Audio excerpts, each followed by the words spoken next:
right, let's do Joan Rivers next. Obviously, I couldn't have picked these. I mean, they show up, you know, events happen, and, you know, I go and I throw the sign on and say, let's see if we can see anything here.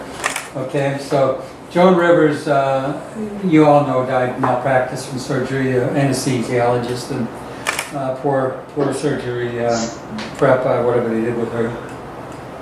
Now, this is amazing here. Let's look at this, these three things. I'll go forward first, come back forward. First, the new moon before the event. It fell at 2 degrees Virgo, setting off a conjunction to her natal Neptune. What Neptune rules? Hospital, I guess. Drugs. Sleeping. All that stuff. Yeah. Hospitals. Everything, it's all there, right? So new moon fell. They are sleep-inducing or somnolence influence, producing sleep or hypnotic state. That's what these things do. The new moon is also in Virgo, which rules matters of health and nursing.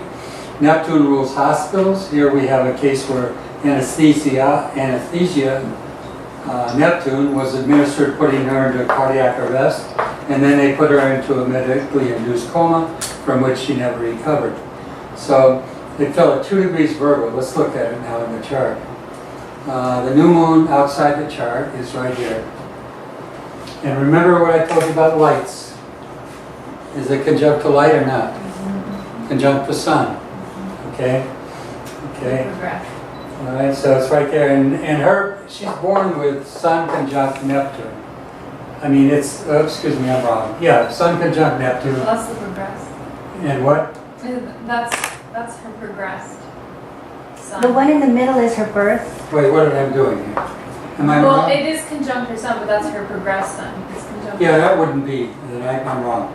What did I see there? What did I see? New moon was conjunct Neptune. natal Neptune's all I Yeah. said. That's all I saw. And Neptune is 7 Virgo. And let's see what it's doing. It's squaring the moon by wide orbit. It's still square. It's 10 degrees for the moon. It's okay. And it's squaring the sun by influence. Okay, so it's at, let me get this right. 2 Virgo, that's a wide world. Where did I? Well, you're setting it off because it's the Neptune, because it's conjunct Neptune, which Oh, is. thank you. Straighten this guy out up here. No, that's good. That means you're paying attention, you're locking in, you're learning. I mean, that to me is what I want to do. Correct the teacher when he's wrong, because I'm absolutely wrong. So that's perfect. So it's conjuncting Neptune at 7, because it's at 2. It's only 5 degrees from there. And it's in a house of sickness, 6th house, Virgo, all that stuff. And it's squaring, setting off the cross between the sun and moon, which is both lights. Okay, now let's move on.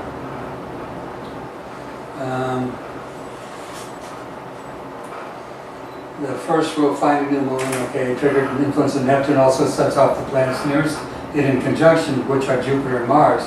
These planets all are on a T-square with both their sun and moon. Death often is more likely when both lights are afflicted, as the threatening phrase is often stated, I'm going to put your lights out. Transit Saturn is at 17 degrees Scorpio. There's that quincunx, 150 degrees from the perfect quincunx to the sun, which is the light. At 17 Gemini, okay, from 17 Scorpio to 17 Gemini, couldn't be more accurate. And transit Saturn is exactly square to her natal Saturn at 16 Aquarius, which triggers the Yod in her natal chart between Saturn, the Grim Reaper, and Pluto death, and Mars surgery. Jupiter international news, huge story, right? Okay, also it sits conjunct with Mars, which is hurtful in the show. Once again, the Yod, the proverbial finger of God, is proven prophetic in this instant. So this is powerful, this transit Saturn. If you go back to this Could the chart. Jupiter be that they gave her too much anesthesia too? Good for you. Just a guess. We're always dealing with excesses with Jupiter, aren't we? Very good. Now we're learning. That's what I like to hear. So what do we got? We got, what we're going to do next, we're talking about transit Saturn, right? Is that what we just talked about? Yeah. Okay. Transit Saturn, 17 Scorpio. And we said it was doing what? It was doing a lot. It's squaring, exact square to its natal Saturn, 17, 17. Okay, this is only 1 degree off. And then It's a yod to where? To the sun. I think it was Mars, Saturn, and Pluto, was it? Pluto. Yeah. It's a quincunx to the sun, Saturn is. Right. Where did I get Pluto in this? It's Quincunx, Saturn. There's a yacht with Pluto, Saturn. It's natal. It's natal, Pluto, natal, Saturn. It's drawing the natal sun, this quincunx, Pluto. Say that over again, Karen. It's quincunx natal Pluto, I believe, and trying her sun though. When it comes to Pluto. Oh, okay, 23 Cancer. Okay, Yeah, now, okay. Yeah, Got it. Saturn, Moon, Pluto, is it? You got it, yeah. Okay. It's a yod. Saturn, Pluto, Mars. Yeah. Okay, so let's go back and read what we had. Transit Saturn 17 Scorpio, 150 from perfect conjunct to the Sun, and 17 Gemini. And transit Saturn is also exactly square to natal Saturn at 16 Aquarius, which triggers the yod. That's why I was looking for it to be a yod, but it's not. It's triggering the yod in our natal chart between Saturn and Pluto. Thank you, guys. I'll get it here. Okay, and Mars surgery. Look at how it does that. It makes a perfect yod between Pluto, which is death, Mars surgery, and Jupiter, which is the international news, the huge story, also sits conjunct with Mars in this yod. Once again, the yod, the proverbial finger god, is proven prophetic in this instant. And then the third rule is the progressed moon is at 5 degrees Sagittarius, forming a near perfect square to Neptune, which rules hospitals, sleep, and drugs. This again sets off the T-cross, whether Jupiter, Mars, squaring your sun and moon. We get everything indicated in this chart. I mean, and you keep seeing the sun, moon afflicted. That's the life. That's one thing you always be aware of when you're doing charts. If there's danger to life, you usually will see both those lights involved. Okay, so would have this been good for her to have an astrologer? I think so. I wish. But how many astrologers would ever really know how to do what we're doing? Right, I don't know. They would- You're very unique. You guys don't have any idea what you're getting. I mean, this is my life's work, and when I'm gone, I hope you'll carry it on. I mean that, because, I mean, obviously, we all have a short space on this planet. But I mean, I'm giving you the wealth of 50 plus years of work and research. And it's going to be either going to carry it on, you're going to make it work and do it, or you're going to let it die. Karen's going to keep it going. I know this gal's been with me for a year and she's not going to let go. She's Keep it going. better than a pit bull. Keep it going, Ryan. And Barb's always with me. She's never let go. Yeah. So, I want to see this perpetuated, and I'll help you teach it. When you get to the point, I always tell my students I want you to teach. It's not just learn, I want you to teach. You'll learn more by teaching than you ever learn by anything. You ask a question, somebody asks you a question you don't know, just say, I don't know. I'll say it. You've asked me a question I didn't know, I don't know. If I don't know, I'll tell you. Don't think you got to know everything because you teach it. Just say, I'll have the answer next class you come to. I'm sorry, I don't have the answer right now. So, there's nothing wrong with but here's one other thing. You say, well, I don't know enough to teach. You know more than most people. You really do. You know more than most people. Most people don't have any knowledge. So wherever you start, it's good with them. And you give them what you got and you keep learning. And you'll learn more by teaching than you'll ever learn by doing anything else. It really works that way. Okay? So, Say. What did she have the surgery for? She was going to have plastic surgery, wouldn't she? Yes. Yeah. Okay, like on her face? Yeah. Okay. Well, you see something in that too? No, Oh. she had many. Yeah, she did. Yeah. She had many on her face. Yeah. Look, I loved her. Yeah. Okay, Her face. this one managed to get into my book because it just happened this month. And Okay, a couple weeks ago. her daughter is the same way, Yeah. with the plastic So- surgery on her face. Okay. He hung himself in prison without serving life without parole. Okay, and this is a tragic story, but look at all the things ganged up on this guy astrologically. You'll see it. Okay, look where Saturn is in this chart. Okay, it's at 27. Well, let's do it the way we're supposed to. Let's go with the first and new moon. I use the progressed moon. Look at this. I got the find the new moon, and then I talk about the progressed moon. There's the new moon here. And I got that messed up. Look at that there. Fine transit Saturn. Anyway, let's look at the new moon. It's 7 Aries preceding the event. Exactly quincunx, the natal ascendant. Since time of birth is unknown. Now, this is one problem I have with this chart. I didn't know the birth time. Okay, so the ascendant probably doesn't come into question at all. But it brings Mars into the quincunx and squaring his Jupiter, Venus, Uranus opposition. So we're back with quincunx again, and that's just the new moon. Let's go back to it. The new moon is falling right here. 7 Aries, almost 8 of Aries. And look what it's squaring. Neptune, Saturn, and because of this, it's pulling all this in. This is only 3 degrees from Uranus. So we got Neptune in prison. We got Saturn in Capricorn, which rules, just pure depression. I mean, this guy was totally lost it, I'm sure. And Uranus, which is unexpected, but I don't think it was unexpected to him. It was to everybody else. And 7 degrees of Aries is also making a quincunx to what? These planets here, Mercury and Mars, right? Is ascendant. We don't know about the ascendant because we don't know. Oh, that's right, we don't. Yeah, I had to qualify that a little bit there. Okay. I mean, if he was born at 6 a.m., like I think I do this chart for, then it would be accurate, but Can we use his progressed moon even though we yeah, the don't progressed have- moon for sure. Even though we don't have the birth time? Yeah, because it won't. Yeah. Yeah. I mean, it could move it a little bit. Like if you take the most it'll move a progressed moon is 12 degrees a day. Okay, so it could move a bit from there, but let's take where it's at now. We showed it 14 Aquarius. It sits right on top of that moon. Even if you moved it 7 degrees one way or 6 degrees one way and 6 the other, you know what I'm saying? Yeah. You're still going to be in that orb of influence in that Aquarius. So I've got 14 Aquarius, exact squaring his Sun, Pluto, and Mercury. Exact. And by conjunction, a wide orb, it's also bringing in this planet, Mars. So all these planets are kind of tied in.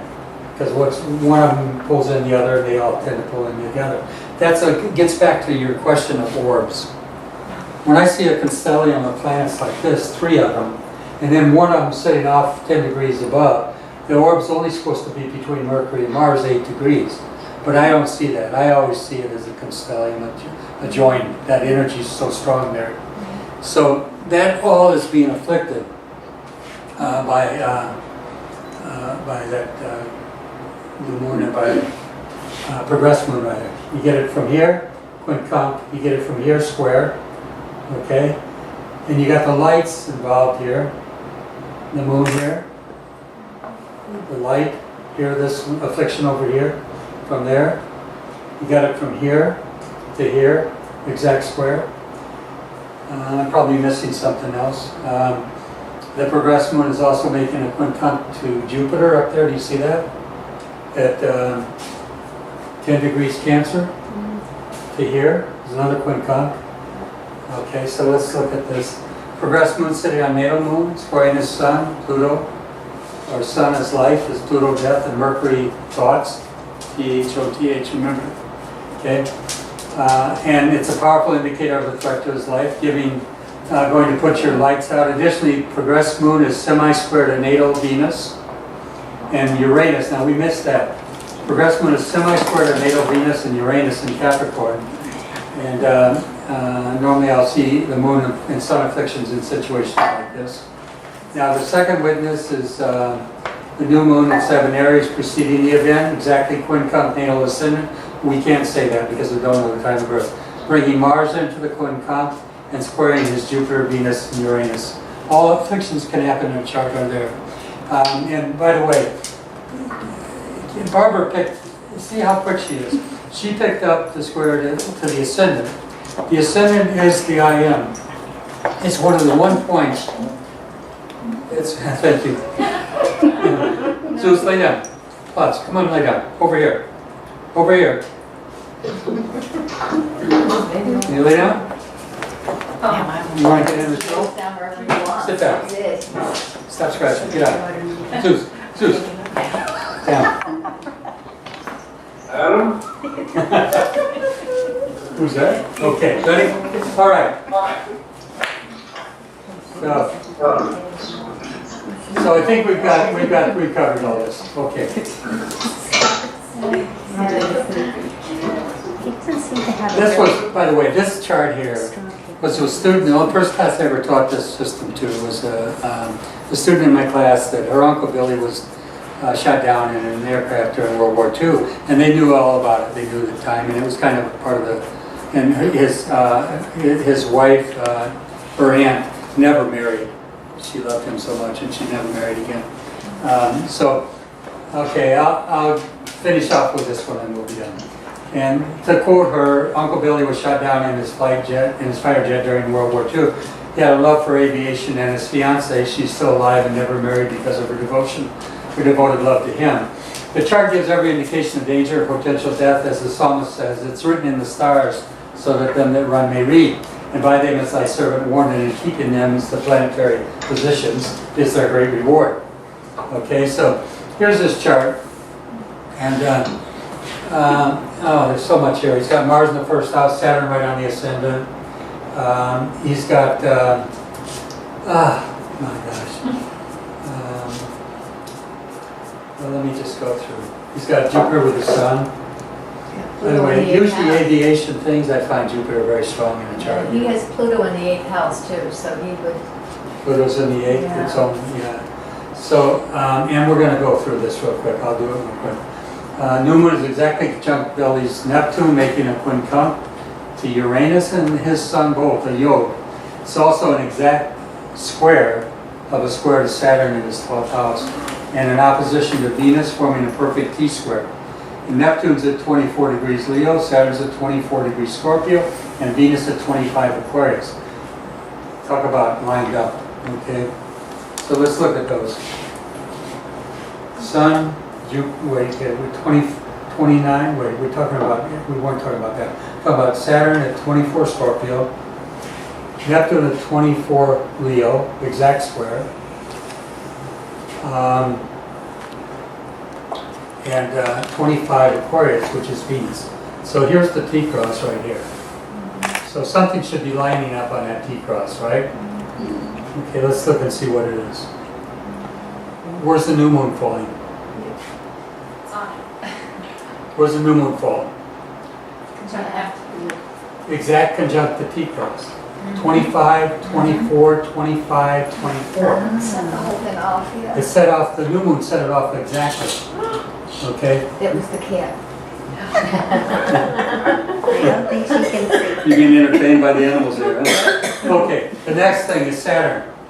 Saturn let's see what it's doing. Saturn's at 7 degrees Cancer by transit. And it's opposing Mercury. And what else is it doing? It's squaring, no, it's a wide orb square to the moon. Very wide. Let me see if let's go over here and look at this. Progress moon is 12 degrees Sag. It's conjunct natal Mars. It's 16 Sag. And nearly exact quincunx to Pluto at 13 Cancer. Both afflictions represent a violent death. Mars to Pluto. Okay? That's the progress moon. The transiting Saturn in this case, we find a conjunct Pluto at 13 degrees of Cancer and on the cusp of the 8th house of death. And quincunx is natal Jupiter and Sun. Jupiter rules air flight and Sun the life. Okay, so again, I did that. I mean, she just throws it at me and says, "Here's his birth. His birth information, and here's when he died." And I couldn't, I had to do it because she was testing it. She says, "Let's see if it works. It should work on this." And I said, "Let's put it together." So that's what we got. So we covered lessons in tragedy, death, destruction. Probably nothing is more defining and incontrovertible than death, or near death or destruction. Most of us astrologers avoid predicting such things, as we know its impact upon a client psychologically could be as bad as the event itself. I would never tell anybody they're dying. My finding is that we look ahead and tactfully and sometimes firmly lead our clients away from danger when it appears in their charts. Could I have been advised to have a thorough checkup of my heart as a precaution? they would definitely have found the danger before a heart attack, of course. Should a road have a bridge out, do we just let the drivers go on their merry way if we know it? Or do we I would try to get them to take a detour to avoid the risk of life in them. So had Kennedy been well advised to have a competent astrologer warning him not to drive in an open car while in Dallas, could such a cautious advice have changed history? Who knows? As Shakespeare said, be true to thyself and must follow the night today, thou canst then be false to any man. The more you discover about yourself astrologically, the more you're going to know about others. I've told many times, my friends will say, you spend so much time on your own chart, it's such self-preoccupying. I said, the only way you're going to know others is know yourself. If you don't know your own chart, how are you going to ever know anybody else's? The quickest avenue to learn about yourself and others is through your chart.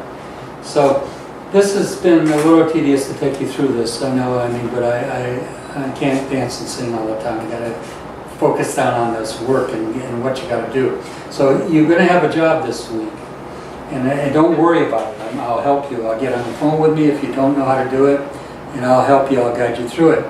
I'll get the progressed moon for you, and I'll get the transit Saturn. Tell me where transit Saturn is, everybody, right now. 7 degrees 7. Good, you all know. You got one of the 3 witnesses already. The only thing you don't know is what? The new moons. Well, you got that on a piece of paper there. Put it on the outside of your circle of your chart. If you don't have a chart, stay tonight, I'll give you one. Okay, you've got all access to all that because you have time passages.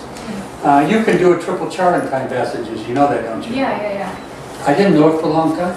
Oh. Somebody said, why don't you do it on time passages? I didn't know I could. Oh, that would make it so I was doing easier. bar wheels all the time, Yeah. but I never did the car wheels. Anyway, so anyway, if you need help, call me. I want you to kind of take some charts of anything or people you know. If you know of anything that you would like to look at, specifically to this thing, bring it next week and we'll look at it.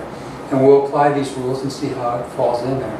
Are you asking us to look at things that have happened to us in the past, or are you looking for? I would like you to do that. If you have events in your life that have been major upsets, traumas in your life where you feel you'd like to look at it, I can help you with that, find the new moons too, if we can pick. Or you can do it in a chart, just type in the date for the transit and get the new moon. But we want to do the new moon, we want to do the progressed moon, and we want you to do what? Transit Saturn. You already have transit Saturn's position. You know exactly where it is, right? Okay, that's done. Write it on the outside of your chart right now. You can do that. The new moons, where are they occurring? When's the last new moon? Scorpio. Anybody know? I know, it was Scorpio on this paper. Where? Scorpio. That was a full moon. Oh. That was full moon. 6 degrees Taurus on This April April 26th. Oh, yeah. Okay, 6 stars. You're right. Okay, put that on the outside of your chart. Now, when you do a client, here's what I want you to do when you're doing a client's chart. When you're doing a client's chart, I want you to do the whole year, at least 6 months, of put NM on the side, and then just put the degree and the date. Next new moon, put NM on the outside of the circle so you can find it, and then put the degree it happens and the date. The next new moon, put it all, and that way you're looking ahead of that person's chart for them, and you're actually showing them what's coming up in their chart, okay? Now, if you add to that, what? Saturn. The transit Saturn, and you know where that is, you've got 2 of the 3 things already.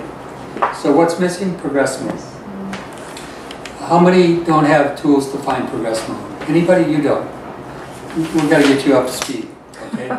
We will. We'll get you up to speed.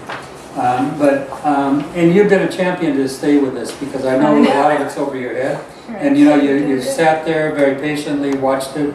To me, that's admirable because it's not easy when you're sitting in a class and things are flying over your head all the time, and you don't want to interrupt because you don't want to ask a lot of questions. But I know it's very nice of you the way you've sat there and put up with all this stuff.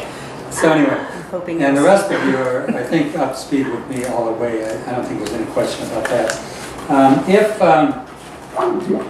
If you want, call me. Don't feel embarrassed to call me. If I'm busy, I'm real blunt. Sagittarius, you know that. I'm blunt. I'll say I'm busy right now. Call me another time. But if you need anything, I'm here.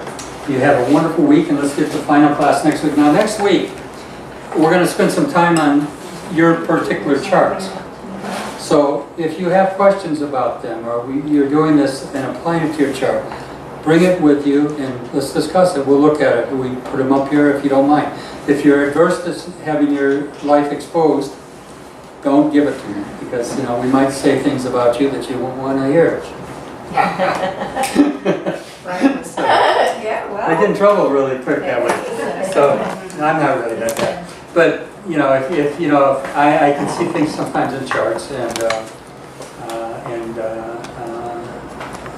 anyway, let's go from there. All right. Thank you. Thank you. Okay, thank you. Ron. Thank you, Ron. It was a lot of work. Awesome. All right. Well, have some more food if you want before you leave, and it's going to go to waste if you don't. And Okay. get some drinks for you. Thank at you, the road. love. Thank you. Thank you. You're the hostess with the mostest. I know. Your coffee